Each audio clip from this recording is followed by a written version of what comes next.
Okay, and then I just want to check over here to make sure because it usually is a little bit of a lag. And it has not caught up yet.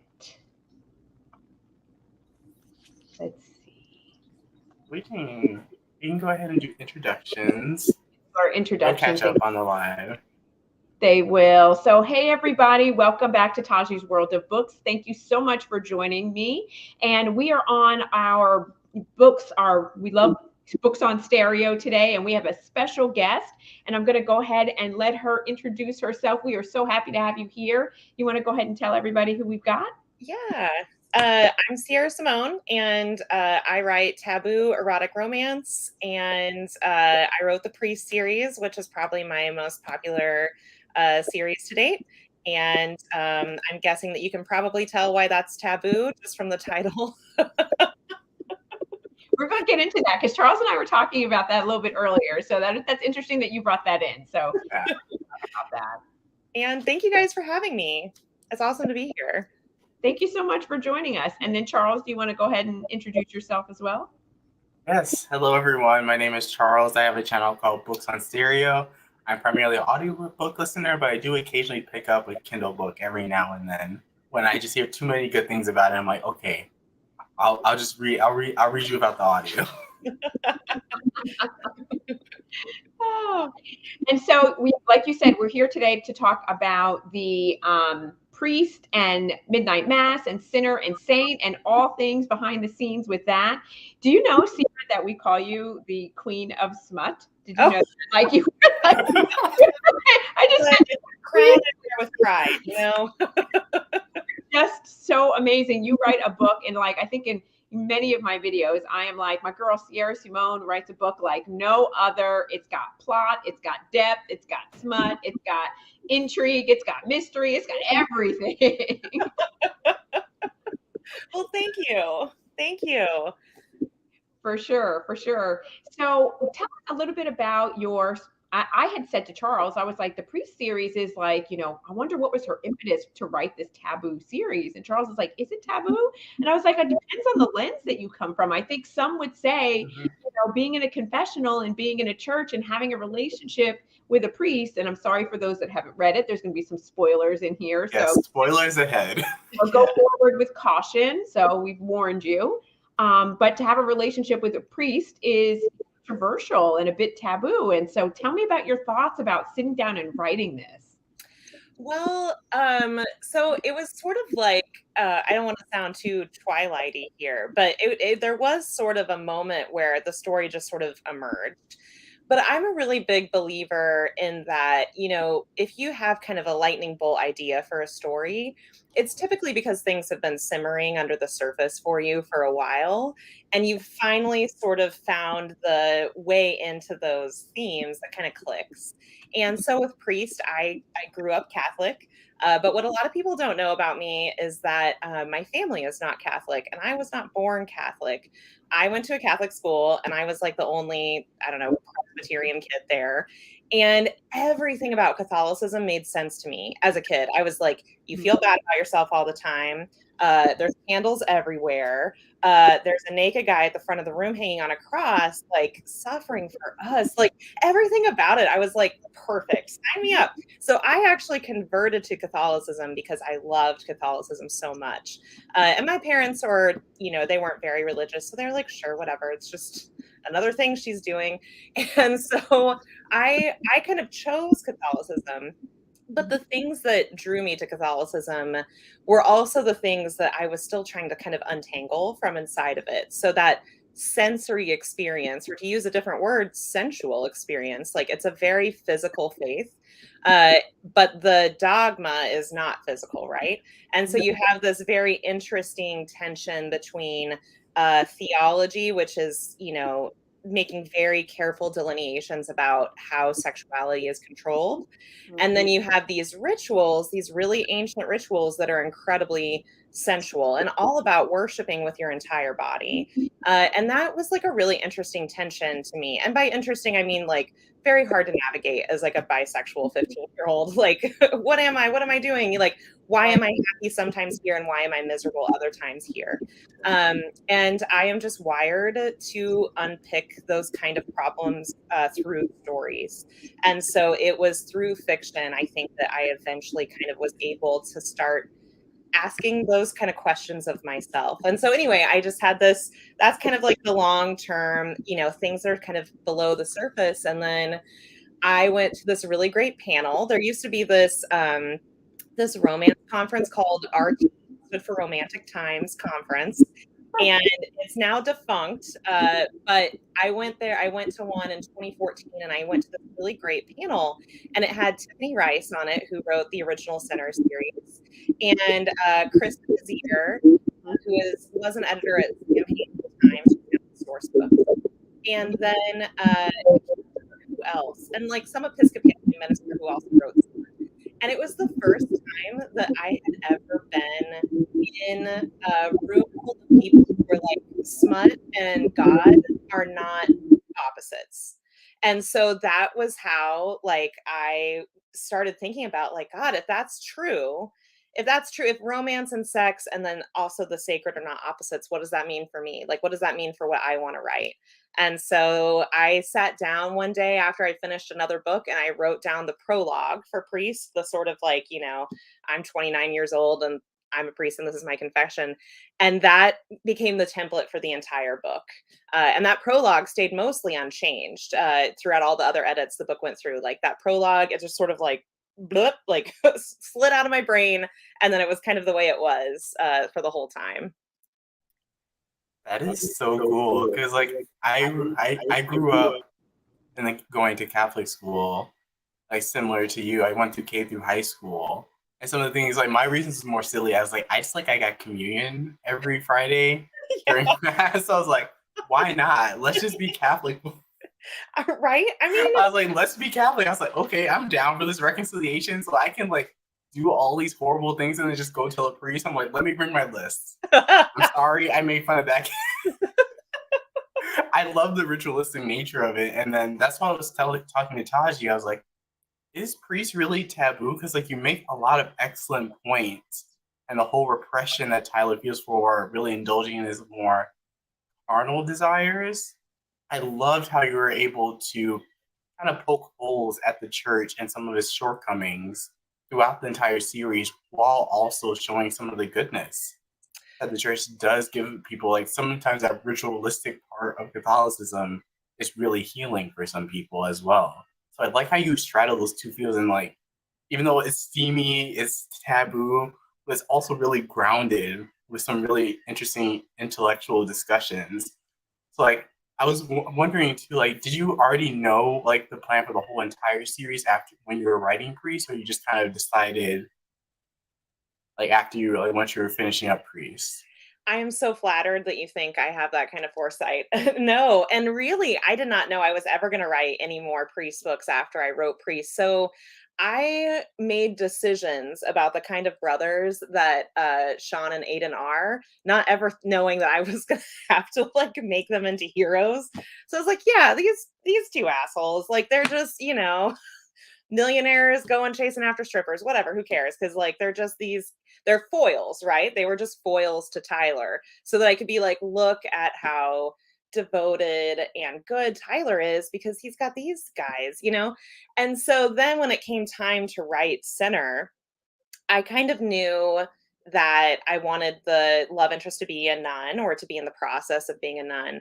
But then I had this really interesting problem that I had made for myself, where I was like, I have created this character that on the surface is incredibly shallow and selfish, and I have to find a way to create this character that's worthy of someone who is like Zenny.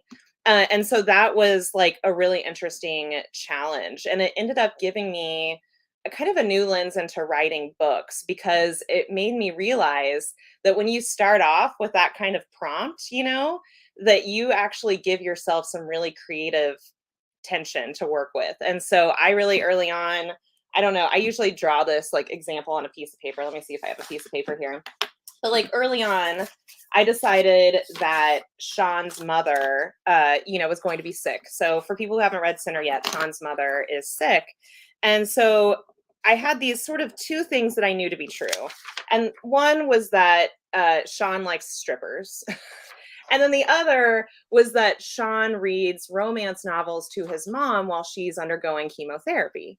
And so that gave me these really interesting, like this really interesting contradiction. This kind of looks like the JJ, sorry. But like, it gave me this sort of valley that I could kind of like explore this character. Like, how do these two things arise out of the same character, out of the same person? And it gives me this sort of like almost like connect the dots. Like, can I follow these things down to how the same person can express themselves in such very different ways depending on the context? And after I did that with Sean, I was like, oh, game changer. This is how I'm going to write every character, where I'm just going to be like, I don't know, they wear eyeliner and they rescue baby sheep out of a river. And then like, I can like, start kind of creating this character from these two very different points. But Sean was the first time I ever made myself do that. So it really changed the way that I wrote books. And you can tell that it really works because it shows the juxtaposition of his personality, that he's focused on his career and money and strippers and being that like billionaire kind of like baller type dude. But at the same time, his family and that core value of commitment, even though their family has gone through this tremendous sort of conflict with the church, as a family and with the community, we still sort of those core values to be what like self-evident, right? And when it comes down to it, I am going to sacrifice all these things over here because I am deserving of this, because this is what my mother, my family, my Midwestern values, whatever, has instilled in me as an individual, that this is most important. And that's what comes out in Sean. Like, you see it and it's in there, but the other stuff, the billionaire boss guy, like that overshadows it until it comes down to the wire and it really means it. You know what I mean? It's necessary to come out, if that makes sense. Yeah. I love it. And I also feel like it's interesting when you say like you don't have foresight into where you're going, because I feel like it's interesting to hear you say like, I planned on writing this one book and that was the end of it, because I'm looking at it going, there's so much more to tell. Like, I know Poppy and Tyler have babies. Like, where are those babies that I've been waiting on? Because Tyler and Jenny are popping them out left and right. I mean, you're like single-handedly going to save Catholicism, Sean and Zenny. I'm like, what are babies for you? And how can you handle all that? I'm stressed just reading about it. I know. There's like nothing I love more than just giving the most unlikely hero just like a whole bunch of babies that, they're just like, like he's got a whole baseball team now. And I actually keep going back and forth about Tyler and Poppy. And one of the reasons why is that when I wrote Midnight Mass, which is, for people who haven't read it, it's sort of like a coda to Priest. So you don't have to read it to go on to read Sinner and Saint. It's sort of like an extended epilogue, and it's just them a little bit later. And, they kind of have a different set of problems they're trying to face.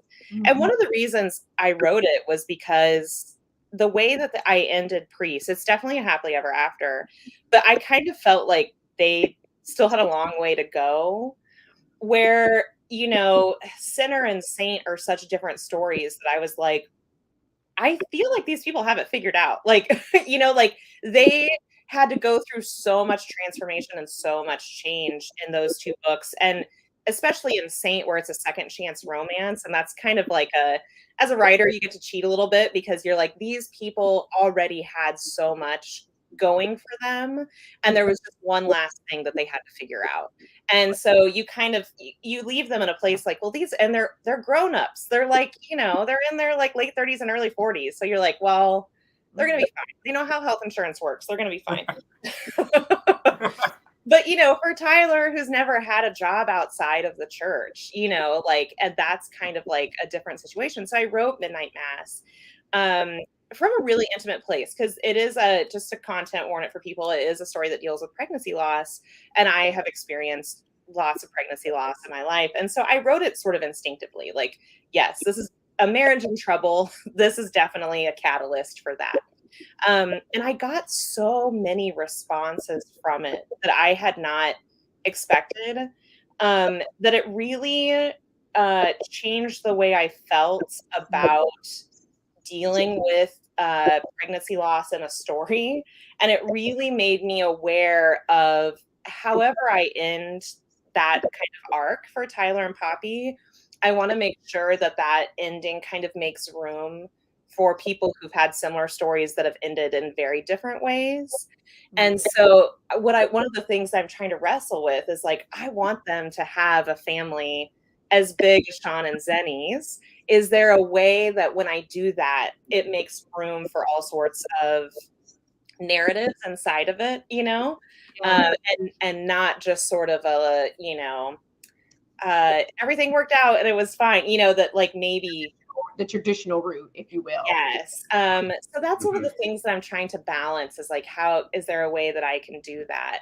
Because I also want to see them sort of building the future that they want. But you know, there's lots of different ways to that kind of future, right? So that's kind of where I'm at on that. I feel like that's a little glimpse behind the curtain. I love that. I love that. What you do with Midnight Mass, like it made me appreciate Tyler's journey and Priest so much more. Because I did feel at the end like there was still some things to be resolved with his character, and just reading that story, I was like, oh my goodness. Yeah, I loved how you challenge, because usually romance is very much they're married, they have tons of kids, they live happily ever after. There isn't much to that, but I feel like Tyler still had a lot of journey left for his character, and you got to see that in Midnight Mass and see kind of his crumbling relationship with Poppy. Yeah. And like I was always curious, would you ever go back and rewrite Priest from Poppy and Zenny's point of view? I've thought and about Elijah. I was really curious. I was like, would you ever do that? Yeah, kind of thing. And I've thought about it because one of the things that I did instinctively with Priest, right, was I wrote this male POV because that's how it worked for me. That's how it worked in my head. It's his story. And so, you know, so much of the conflict comes from his vocation. And so that was kind of where I was coming from. Like it's his story, it's his conflict. And then with Center, it was like, well, naturally, Priest was all male POV, so Center needs to be all male POV too. And same thing with Saint, right? Like I made a template for myself. But then as I was finishing up Saint, I was like, I like Elijah so much that I am kind of upset that I just for my own selfish like indulgence reasons, I didn't write more of Elijah. And so that was the first time where I was like, can I break my own template? I mean, it's my thing. So like surely if I get to change something, I'm the one who gets to do it. And I kind of went back and forth. I ended up writing a lot more Elijah interstitials than originally had been in the book. So originally there's only snippets of the article he's writing. And then I ended up wanting his voice so much more that I put in the journal, the kind of notebook interstitials. And that was kind of a post like, oh, I feel like we need more of the other hero. And so now I kind of think maybe the rest of the Priest books, I will just do a proper dual POV because I really felt like I missed it in Saint, that I kind of wanted it. And most of my other books are dual POV. So you heard it here first. I'm going to break my own thing. And I was so happy. I was like, I really want to see Poppy's POV because I love Poppy. Oh, like, yeah. She's such an interesting character full of so many juxtapositions. Like, she's highly educated, but yes, she works at a stripper joint, but she's like very sexual. But on the flip hand, she's like highly intelligent. I was like, I love you, Poppy. Like, especially the scene in Midnight Mass. That I think his name is Reese. Oh, and like she knows that like he's right there. I'm like, oh, I love you, Poppy. And Tyler thinking he's so smart and so. I love when Sean makes a comment that he's very fatalistic. Because I'm like, yes, Tyler, you very much are. My angsty boy. He's like, he's got so many feelings, and which is a big contrast, right, to Sean and Aiden. And Aiden does have those big feelings, but has never, like, it took him a difficult journey to figure out how to have them in a healthy way. But Sean, for sure, has never understood why Tyler is the way he is. That's just like not on Sean's radar to feel sad about things, like you don't feel sad until someone you love is like literally dying in front of your arms. But until then, you fix it for the rest of the family. You can't get their shit together. Sounds like Sean. That is Sean through and through. Oh my goodness, that is so Sean. Absolutely. You know what I'd like to hear more, and I'm curious to see if you're going to do anything with, is I believe his name is Father Jordan. Yeah. So, sorry, I'm like, because there's a lot there. Yes. So he will actually be the last book in the series. So the next book will be Ryan, who's the last Bell brother. And then after Ryan, it's Father Jordan. And he will be it. And I am a little nervous to write Father Jordan because I've said that he hears angels. So I don't know how you write from the point of view of someone who hears angels. But I do know, do you guys know Kennedy Ryan? So Ryan. I know we like doom text each other sometimes we're on deadline, but while we were, talking, I realized that what would be an amazing story for Father Jordan is that if every day for your adult life, you've heard God speak to you, if you woke up one day and you didn't hear God's voice anymore. And so I think that'll be like page 1 of Father Jordan's story. I already want to read that because, like, as someone who like knows like various angels who are very religious and like do like in fact like hear God's voice, I was like, yeah, I can see that being like a really scary thing. Like you don't feel like guiding presence in your life. I was like, ooh.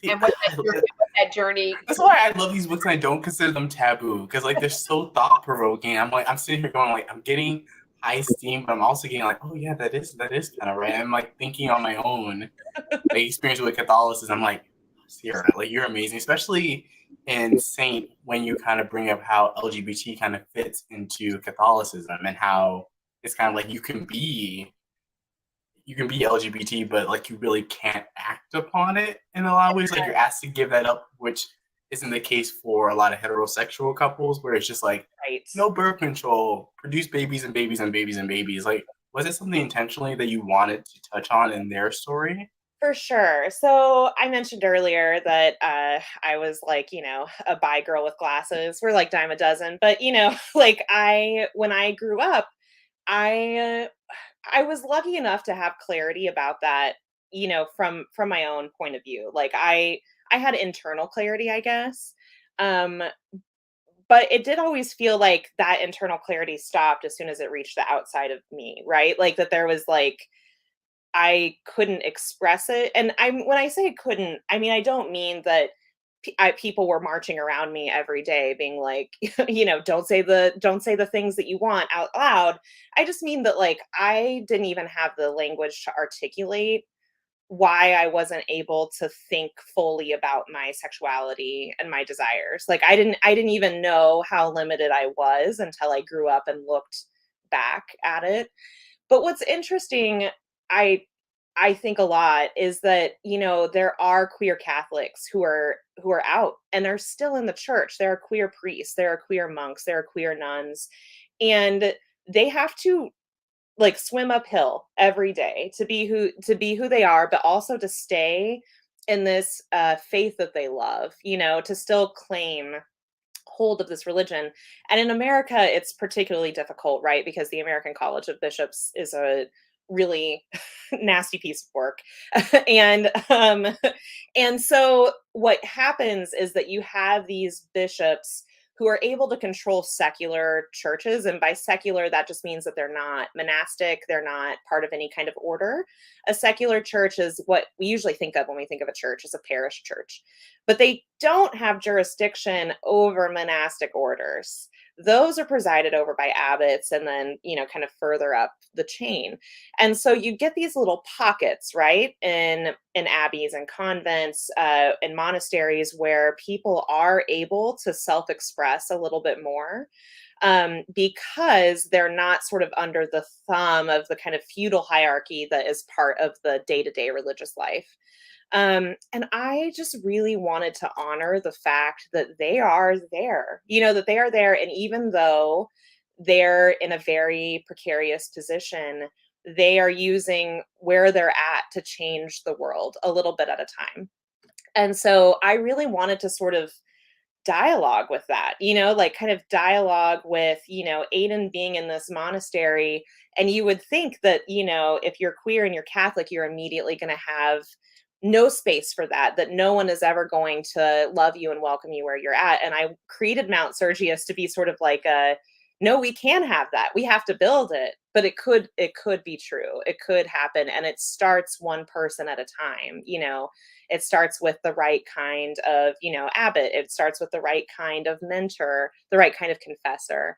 And it's not that, Aiden hasn't ever experienced homophobia in the Catholic Church, but it's that he was able to find the liminal places around him where he was able to find peace and, get closer to God on his own terms. So that was like, that was kind of what I was thinking about while I was writing Saint.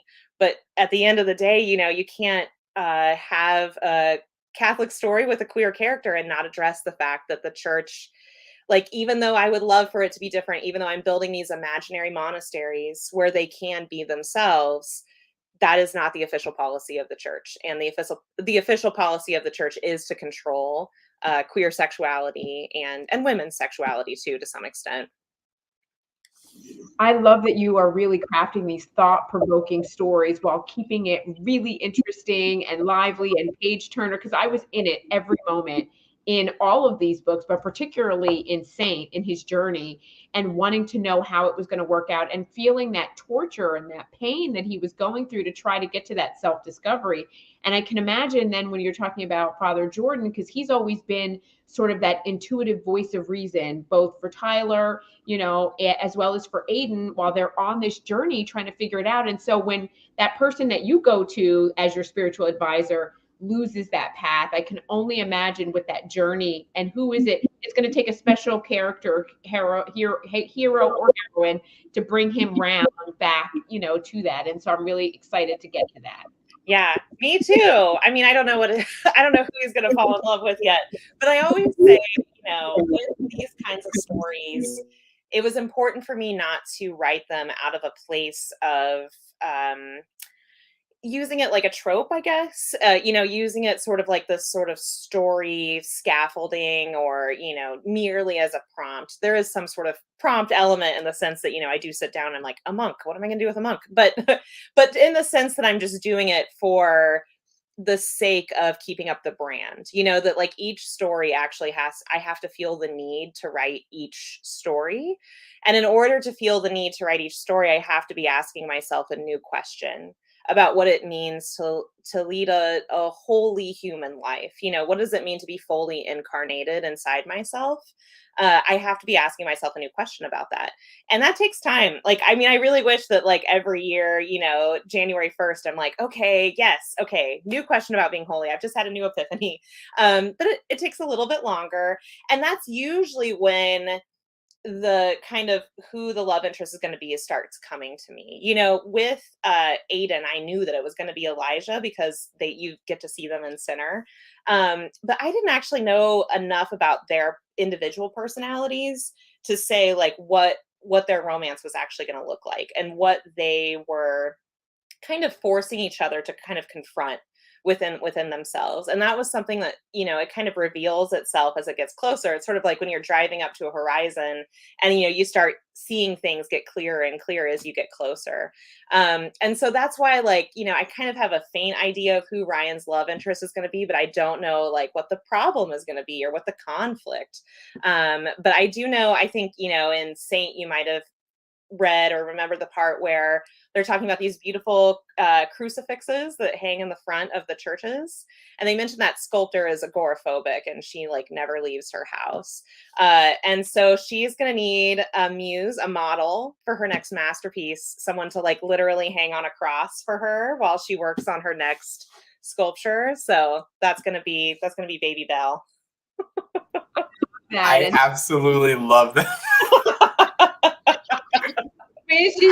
I love that. I love that idea so much. I was like, because it is true. Every time you walk into a church and you see like a half naked guy on a cross, you're like, that's like ripe for like for a romance twist on it. Yes, So I yes. bow down. I know, right? So that I'm hoping will be so next year I am writing a spinoff of New Camelot, like another trilogy that's like a spinoff series of that. But the year after that is when I'm hoping Baby Belle will be out into the world. Okay. I'm sorry. I just got so excited. The first series that I ever read by you, and it was actually my sort of first foray into sort of taboo, if you will, BDSM, like whatever, was the New Camelot series. And I remember when I got to American King, and I hadn't been reading for a really long time, so I didn't know how, things happen. And I was sobbing at the end. Like, how could he have died? I don't understand what is going on. And I was just like, she's ripping my heart out right now. It was the most emotional thing ever. And then I was like, after I finished it, I was like, I will read everything she writes. I will watch everything she writes.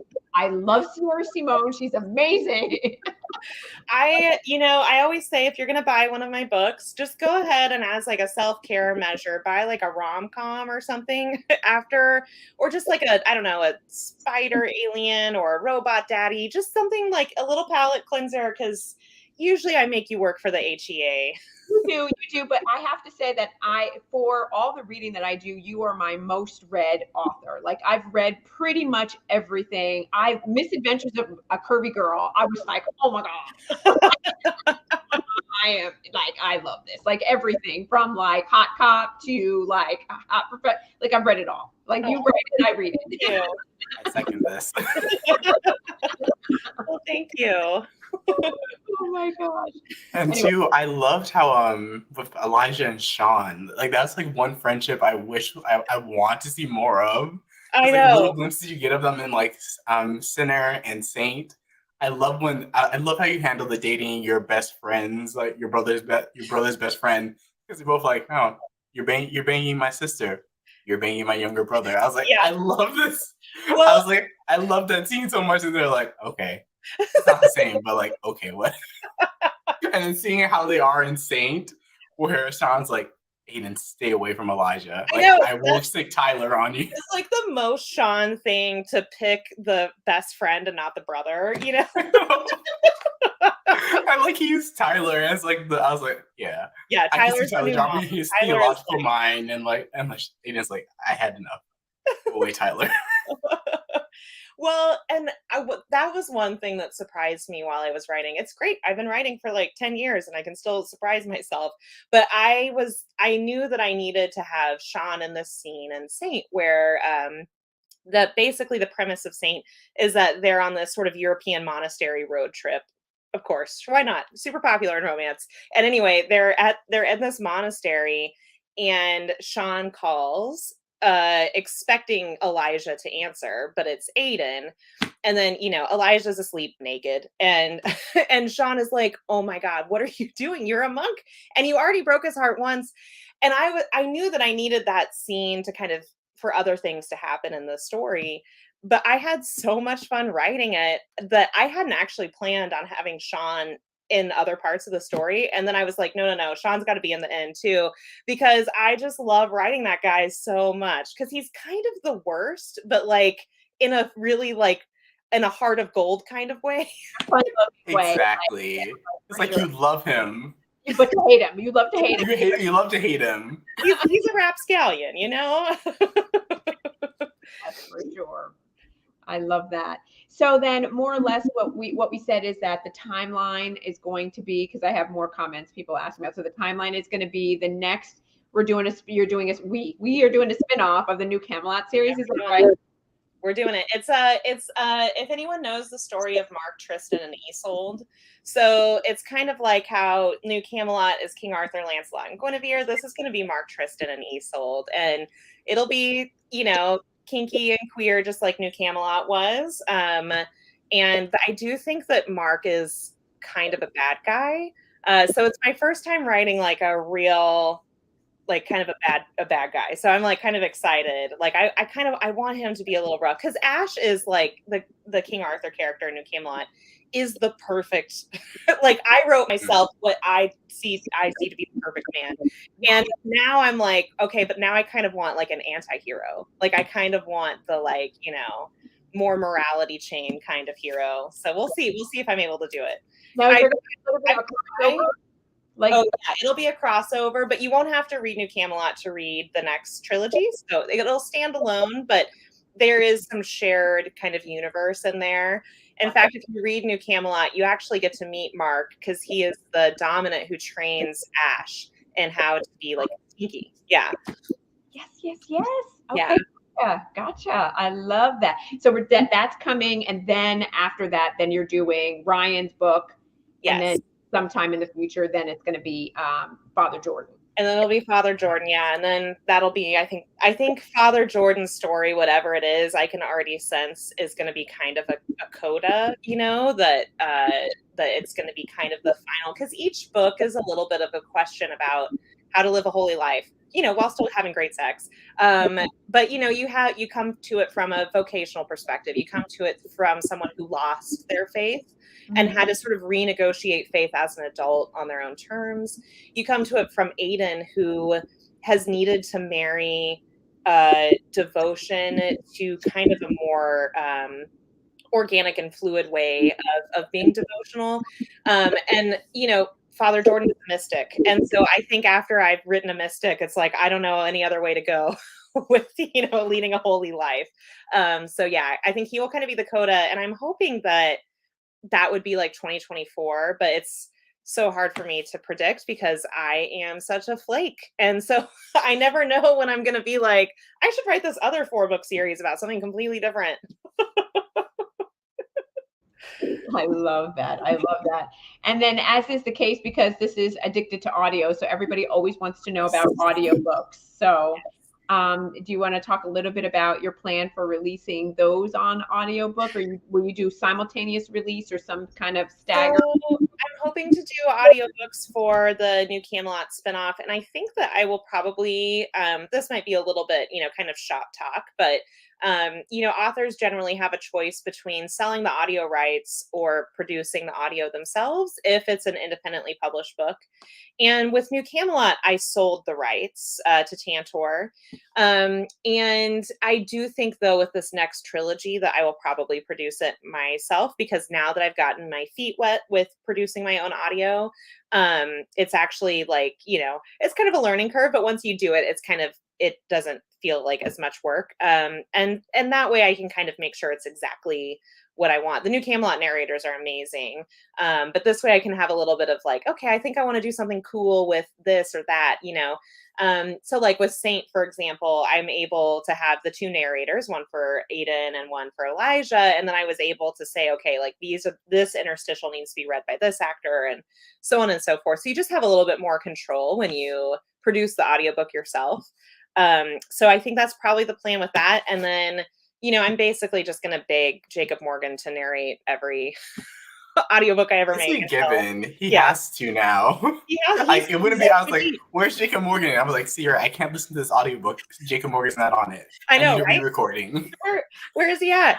In fact, he was so busy this year that he wasn't able to do the book that I have coming out with Julie Murphy this fall, which is called A Merry Little Meet Cute, which is it's a raunch-com is what we're calling it. But we got Sebastian York, so I'm excited because I do love Sebastian York. Absolutely. I love raunch-coms. Like Sebastian York, like, yes, we'll take either. Yes, for sure. And Joy Nash is narrating the heroine's point of view, and Joy does a lot of Penny Reed's books, and she also starred in a show called Dietland. And she is a plus size actress, so we're really excited because our heroine is plus size as well. So we got kind of a dream team assembled for this audiobook. Yeah. Nice. I love all your audiobooks are always amazing. Oh, I know Taji may ask this question, but will you go back and like do your other books that are not in audio, the Jane Eyre retelling series at some point? Yeah, I think so. And so I think mostly it's just like I need to get my ducks in a row and also find people who speak in British accents, because typically I'm like, you know, Jacob Morgan, who's from Texas. So I'm like, you know, someone who sounds like me when I talk. And so I need to find like some British people who are fine, you know, talking about old timey butt stuff or whatever. Because I think that one is because the one I haven't, the series I haven't read is the Markham Hall. Like you've got the Hall and the London Lovers. And I'm Mhm. like, I'm holding and waiting. I'm like, are these going to come out on audio? I got to ask her because like I'll wait for that because it's so much of a richer, better experience if I read it in that way.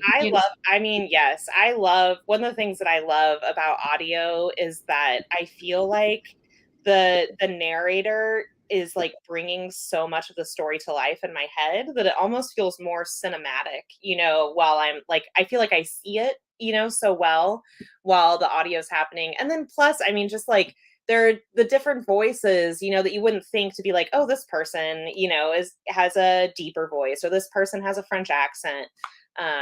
In fact, speaking of Jane Eyre, my favorite Jane Eyre audiobook is read by Thandie Newton, who is from Westworld. Yeah. And I also love that Interview with the one. Vampire. I don't know if anyone remembers her cameo in Interview with the Vampire, but her narration of Jane Eyre is flawless, the best Jane Eyre. And I am a little bit of a Jane Eyre expert, and it's the best Jane Eyre audiobook out there. It's amazing. So anyway, pick that one up if you're like, I need to go back to Mr. Rochester. Thandie Newton, best. Hey, I'm a stand for Wuthering Heights, so we may have to clash on this, Sierra. Oh Like I have my yeah. Bronte, I have my favorite Bronte. Like Wuthering Heights was my jam in high school. Like I was like, they're so tortured and he's so So evil. tortured. I was like Jane Eyre. I'm like, you're okay, but like Wuthering Heights, you have I my gotta heart as say, well. yeah, Wuthering Heights is like the My Chemical Romance to Jane Eyre's Snow Patrol or something, because like it's like the volume is turned way, way up. And I just read this article that the reason the Brontes all died young, 201, is that their well for their house in Haworth, where they lived in Yorkshire, was right next to a graveyard. And so they basically drank graveyard water the whole time they lived in Haworth. And so anytime someone died of tuberculosis, it got into the graveyard water and then they died of tuberculosis. So like the Brontes drank literal graveyard water. That's why they're so badass. Like They're amazing. They were doing dark romance. Like Jane Austen, we love her, but like let's give the Brontes because I feel like they were like the real start of like a lot of the dark romance I know. trends. Like Wuthering Heights and Jane Eyre, they're pretty dark Someone needs for to their take that time. that hot take to Book Talk and be like, you like dark romance? I'm like, Heathcliff. read you some Wuthering Heights, Heathcliff. Like he even Heathcliff. messes with their kid. Like I love the twist in Wuthering Heights where the love interest dies halfway through. I'm like, wait, what? Yeah. I was like, come again, like, wait, what? Yep. It's like, I loved it. And they joined each other in death. So I'm like, you can argue with me. It is a romance. It is They a have the romance. happily ever after in death. If not romance, why Tom Hardy?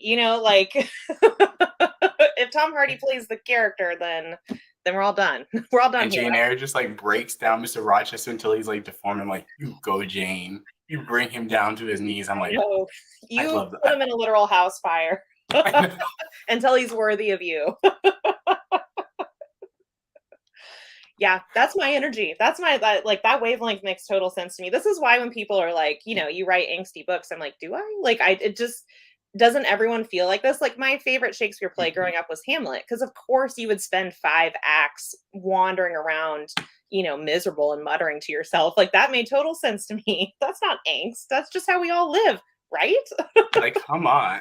Would there be any other classics that you would want to do retellings of? Like you have Jane Eyre. Would you happen to do Wuthering Heights? I might.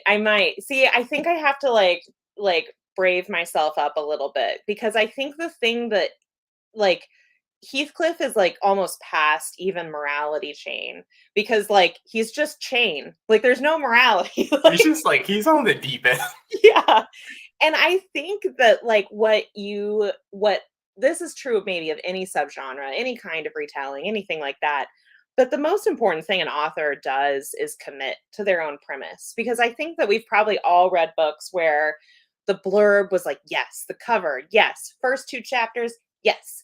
And then you get, kind of halfway through the book and the author really starts sort of almost retconning their own premise. They kind of back away a little bit, like they're almost scared of their own idea, which I totally understand. If anyone understands it, I do.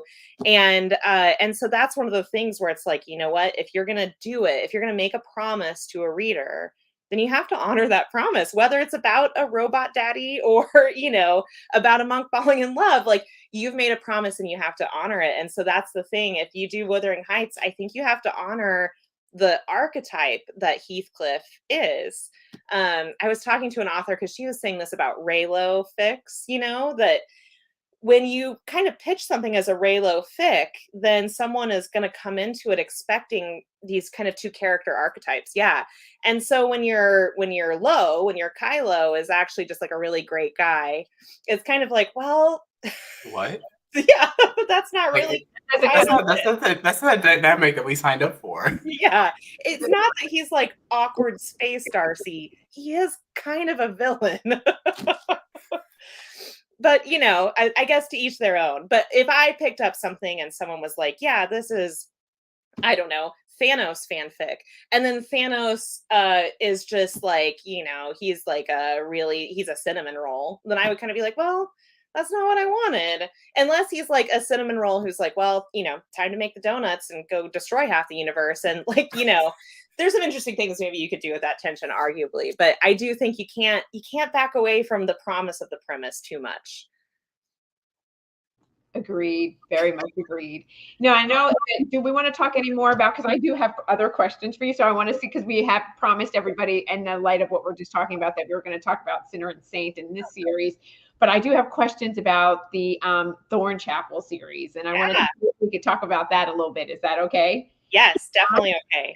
That series went in where it started and what I thought was going to happen in that series and where we ultimately wound up was like, my mind went, oh my gosh, you wove a tapestry and it seemed like you laid it out. And what you had said earlier, that you kind of don't know where you're going. It felt like you knew from jump that we were going here. And then you just walked us really eloquently through that doorway, right to that altar at the end. And every book I was like, and it was, I feel like this was like in the middle of the pandemic. So I was waiting on bated breath for the next books to come out. And it felt like everything was a little bit delayed because of, the world was in chaos. Yeah. Who would figure? Kids were never in school. Like, just no one's going to school again, I guess. I know. But do you want to talk a little bit about the Thorn Chapel series if people haven't read that or seen that? Because it's just amazing. So Thorn Chapel, I kind of like to say, like New Camelot is a retelling, and Thorn Chapel is like an original fairy tale. So I kind of approached it like I would almost like a retelling, in the sense that I wanted to be really indulgent. I was definitely kind of honed in on a couple of ids, the crumbling English manor house, the moors, the group of friends, the sort of like cloistered group of friends with sort of this shared childhood kind of summer, and then lots of secrets and layers of history. I love history, and so I love the idea that you could go to a place and there's just sort of this strata of history that reaches back to like who knows how far back, and this mystery will keep unwinding as far as you follow the thread. And so it's about 6 friends who were together one summer as children, and they don't really know why. Like, their parents were all kind of working on the same thing. They were together at this house called Thorn Chapel, which is tucked in the middle of Devonshire, out on the moors, but it's kind of in a ancient forest that's sort of, kind of in a valley of the moors. And that summer they all kind of have this like little adventure together. They actually find the chapel in the woods that's covered in thorns, the Thorn Chapel.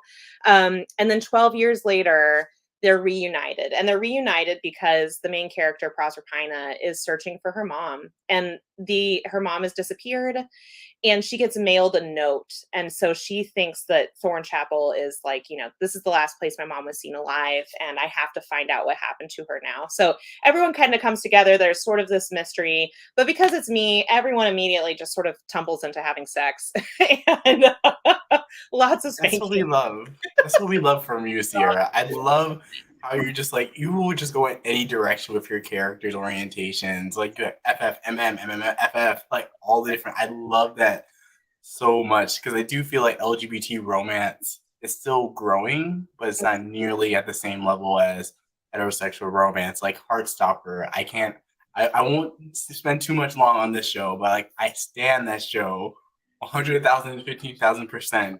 And just like seeing stories like that come out that are more on the sweeter side, and seeing more diverse stories in that space. So I love that in your books you get that. Like, if you want your MF couple, they can be somewhere in the mix somewhere, but then you also have other different couples. So I was gonna ask you too, like, why is it so important for you to have that sexual diversity in your books, as well as like racial and all the different types of diversity as well? Well, so I think one of the things that I love about this kind of phase of romance we're in is, right, there's this huge growth in queer lit, like we're on the precipice, I think, of hopefully that really beginning to blossom and flower. But in romance, it does kind of tend to get a little granular in the sense, or compartmentalized maybe. So you have the romances, and there's definitely I do feel like a kind of readership that is like, oh yeah, I only read MM. Like I don't read any other kind.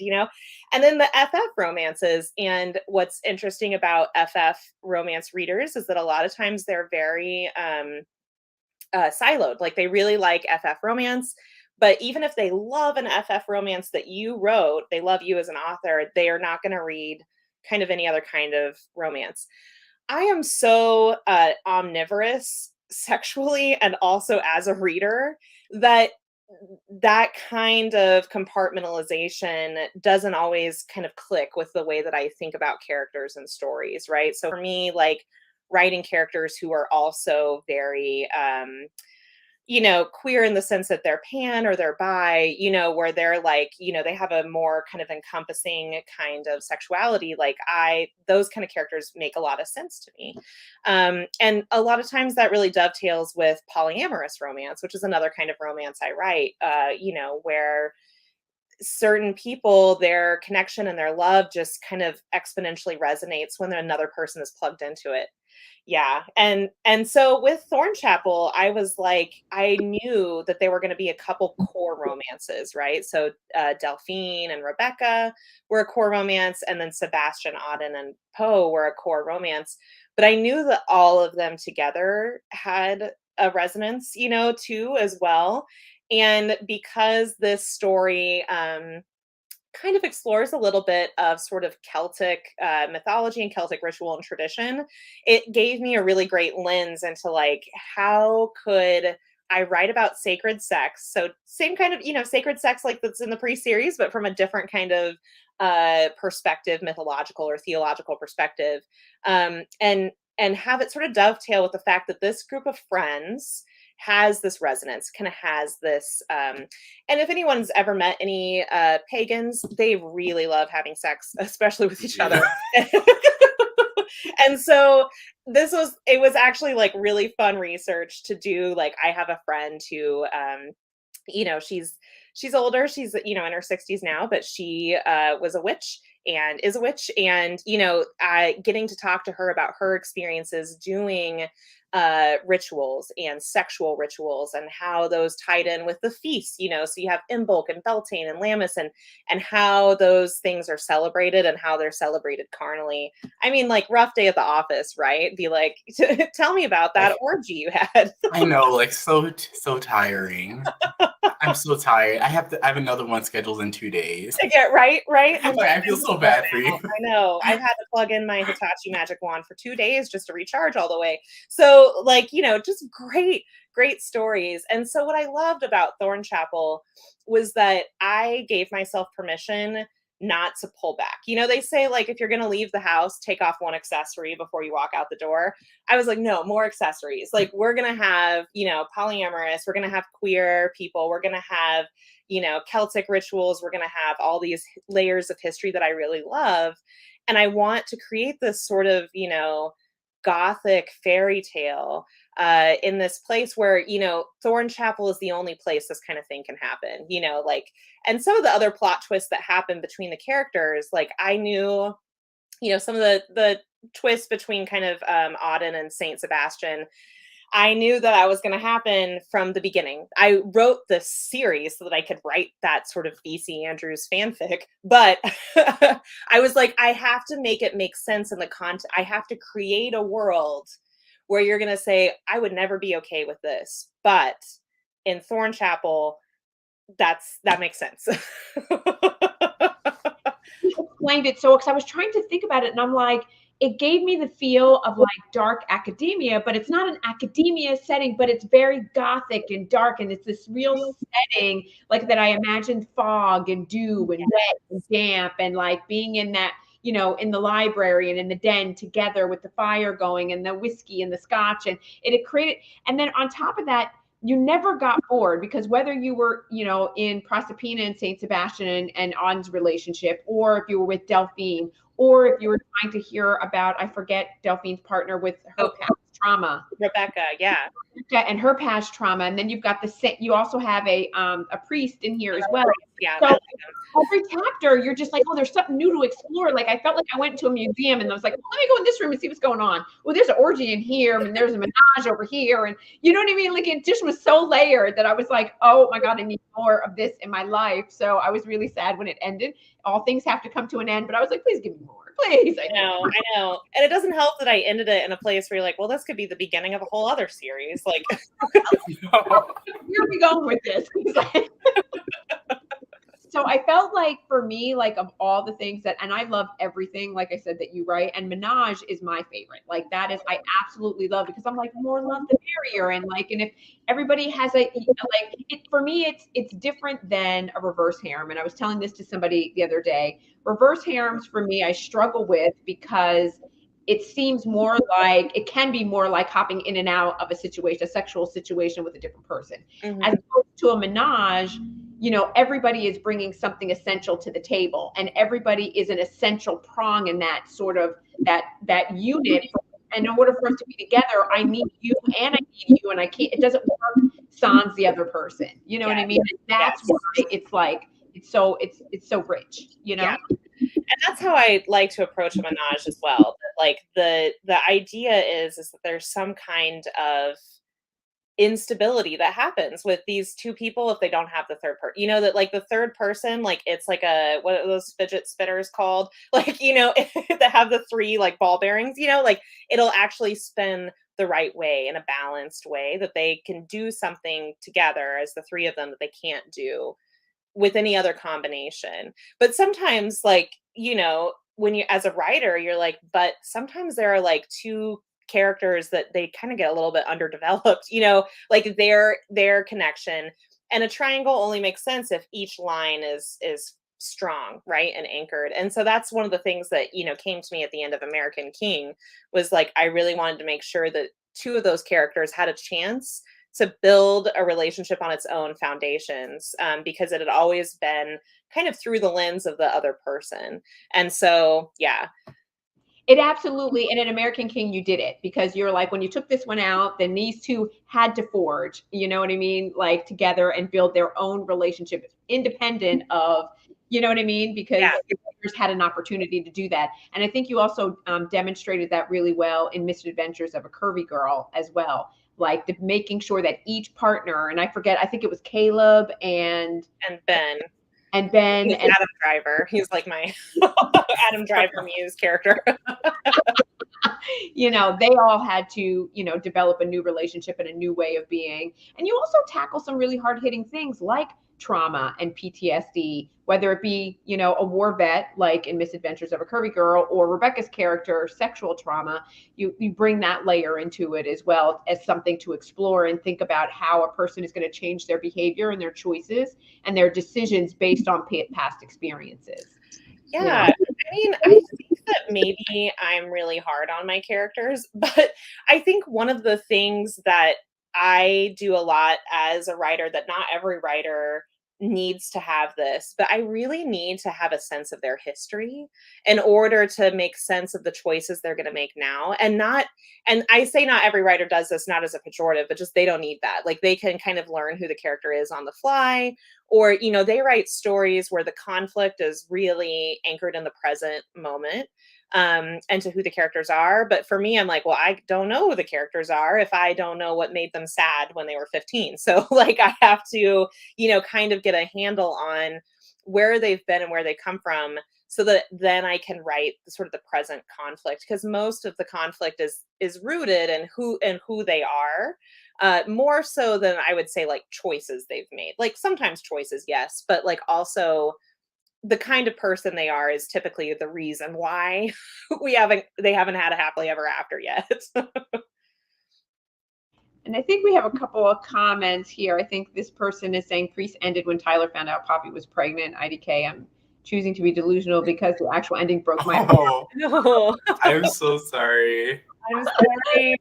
But I think that one of the things that I really wanted to kind of show was like how does love help us move through the hardest parts of our lives? Like if romance is supposed to show us anything, I think it's supposed to show what love can do, what we can do with someone else that maybe we can't do on our own, because otherwise it would be like women's fic or a book club fiction, or like it wouldn't be a romance, right? But like I think that even if it's like a really happy rom-com or kind of a marshmallowy kind of book, the idea is that something about connecting with someone else or other someone else's allows us growth and peace that we wouldn't have had otherwise. And so that's, that was sort of the trajectory of Midnight Mass. But I did kind of leave the very end hanging because, she finds out she's pregnant again, but you don't know what happened. It's sort of a Schrodinger's baby kind of situation. Sorry, everyone. No, it's true, because as I read, like as I was mentioning earlier, and I think the reason how things sort of work out for Tyler and Poppy is the reason, because I don't need an HEA to end babies and marriage. Like it doesn't have to be, because HEAs end in different ways for different people. And we know that it's a snippet in time, right? They're happy for now. And then other things come up later on. But I think what I did was, because those things came up for them, as we're reading, I'm like looking and scouring for clues and I got none. So usually a little something. And I was like, no clues. No one gets any clues because I don't know yet. It wasn't there. I was looking really hard because I was like, "Oh, Tyler's gonna come up," and I was like, "Oh, who's with them?" One thing that you should know about me, and I should not say this to people who are like, thinking about whether or not they're gonna buy my books, but I'm like the kind of person who it takes me like 4 hours to decide where we're gonna eat tonight. When they're like, "Are we gonna get tacos?" Yeah. And so then when I'm writing a book and I'm like, okay, I need to decide right now what's happening to Tyler and Poppy, I'm like, put it off. Someone else will choose eventually. Someone else will just bring me, Zaxby's and they'll be fine. So like, I'm just like, don't make any decisions. I'm laughing because I'm a Libra and I'm so indecisive that I'm just like, I don't know, I could do this or maybe this or whatever. Like it has somebody else. Like I have. Wait, you're a Libra too? I'm a Libra. Yes, Libras. All these Libras. That's why we can't decide. This is Cancer clause. I'm a Cancer. You're a Cancer. It's okay. You're still invited, Sierra. We can bring you over to Libra side, but first we have to take 10 hours to decide. Yeah, right. Whether we can. Committee meeting lasts all day. Oh gosh. And one of the things too I want to quickly touch on in the pre-series is with I forgot, I'm blanking on her name, the sister's suicide. Oh and yeah. How you would touch on that and how it affects each of the different brothers and especially the Iversons in the whole story as a whole. And I was like, I love that too, because like growing up in Catholic school, I know the whole priest scandal with priests molesting underage kids.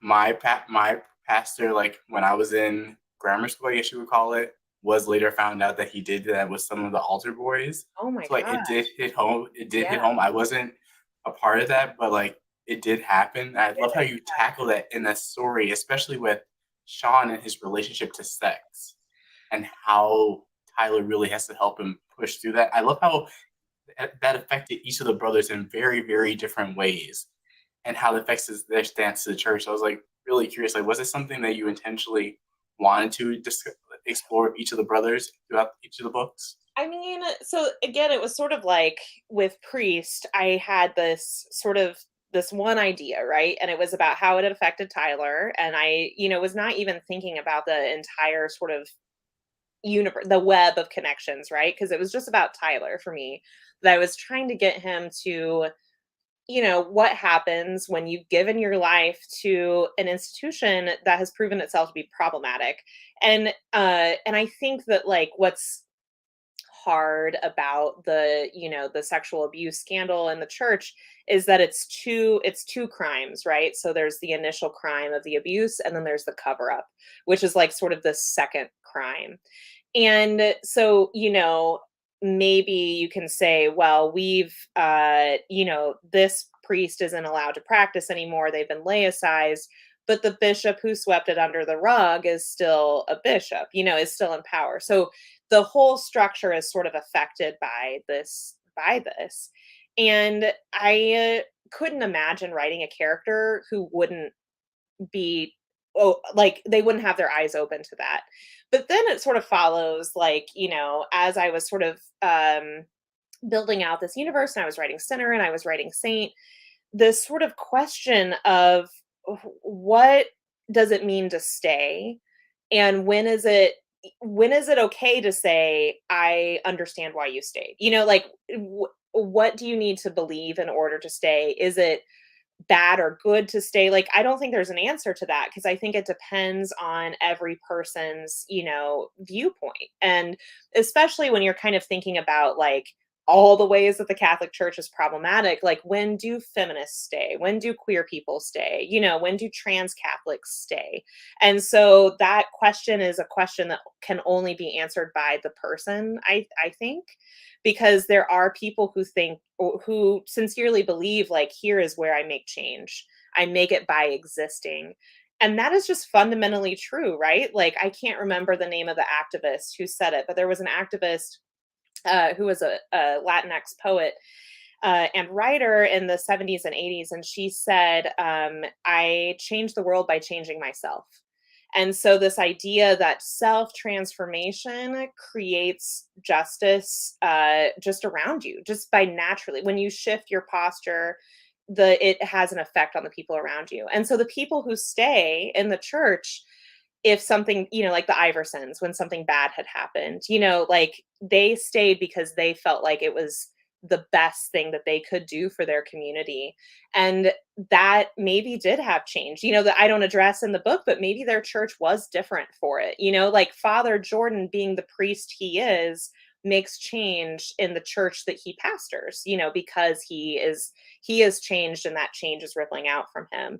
But I also wanted to say, like, it's also okay to leave when you need to leave, and that's kind of, Elijah got to a point where he was like a very good Catholic as a young person, that he was in all the youth groups, and, he did all the things. And then it was like, I can't exist here anymore. Like this is fundamentally harmful to me. And he left, and that's okay too. And so kind of tying it back in with Lizzie's death and her suicide, like, I kind of think that it made sense to me each brother would sort of have a different lens into how that affected their faith. And certainly the brothers who circled back to faith, like Tyler and like Aiden, Sean really has trouble understanding, because for him, it was the whole system that was wrong. And even the idea of God was sort of tainted for Sean after that loss. And so he sort of wholesale rejects religion. And so when he finds out, for example, that his mom, who is terminally ill, has been praying, he has like this really intense reaction, because it's like, how can you want to even touch this thing that hurt us so much? And that's really valid. But her response is that, I still love this thing. I still love it. I mean, that's valid too. So one of the things that I think is really great about being an author is that I can take 100,000 words to basically say, there's no answer. But, if I were someone on Twitter, I would have to have something figured out in like 2 tweets. So like, I'm really glad that I'm an author instead. I love that explanation, because I often, and I think about Aiden as well, and he seeks the voice of God. That's his answer. You know what I mean? And when you were talking, I was thinking, and you had mentioned the quote from a Latinx author, and I was thinking about an American psychologist. His name is Carl Rogers, and he says, true change is self-change, and it comes from within.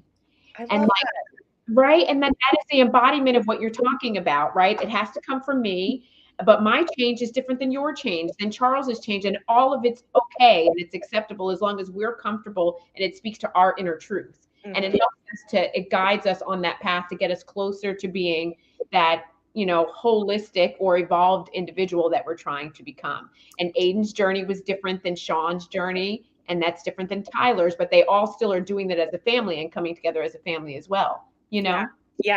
Well, and like, I think, like all those paths sort of converge on dignity, right? Like spiritual dignity and sexual dignity. And so that's, you can see this sort of web forming, but the nexus, I think, of being a fully incarnated person is dignity, both in your body and in your spirit. And so that is sort of where, each kind of path kind of leads to a similar place. It's like I'm building a different boat to get to the same island, every time. But that's what it is. It's living. See those dual POVs when you do that, like coming forward, like where you're seeing like that switch, so that way we can get in one boat and then get in another and kind of see that whole picture as we get there. So it's going to be super fun. I think so. Yeah. So I'm really excited to writing dual POV in the future, just for that reason. So you can see kind of, how these stories intersect even more. And it's not just, the Bell Brothers show, but like they're how they affect the people around them. I love that. I love that. Thank you so much. Charles, did you have anything else that you wanted to, as we sort of start to wrap up, that you wanted to ask, that burning questions? No, I was just so excited to talk to you, Sierra. It was a long time coming. But I'm so excited to just get the chance to finally talk to you, bond over our love of Adib so much. I wore this shirt just for you. Thank you. If I'd have known, I would have worn mine. So everyone, if you haven't read Adib Khorram, you should go pick up Kiss and Tell, or Darius the Great is Not Okay was his debut. It won the Morris Award, which is the award that all the librarians in the country get together and they vote on the best young adult debut, and that was Darius. And it's just a beautiful story, and it's written in language that is so, like, he can do things with words that I'm just really jealous of, where he can have like this just clarity of language and vision that is just really haunting to read. So highly recommend. Oh, that's very sweet. And I just want to say, Sierra, thank you so much for coming on. And when I say that I have almost everything that you have written. She does, and the special editions. Writing style. I love the way that you craft a story, that web that you weave. And I just think that you're one of my favorite authors all time. And please continue doing what you're doing. And thank you so much for being so thought-provoking and putting so much time in preparing. Like, I don't mind waiting 2 years or however long it takes you to put together something, because I know what I'm going to get. Like, you put a lot of thought and effort and energy and time into the quality of the writing, as well as the narration, the audiobook. It's just perfection from start to finish. So I just want to say thank you so much for what you do. Well, thank you. And I will say, as an apology to everyone, I am a little slow, but that is my philosophy, is that you guys would rather have a nice juicy book, that has, a lot of my, Wuthering Heights level angst in it. Perfection. I say keep doing exactly what you're doing. I love it, and I'm so happy to have talked to you and to share this time with you, and you to give us your time. So we're so grateful and appreciative. Thank you guys for having me. It was awesome. Thank you. It's super fun.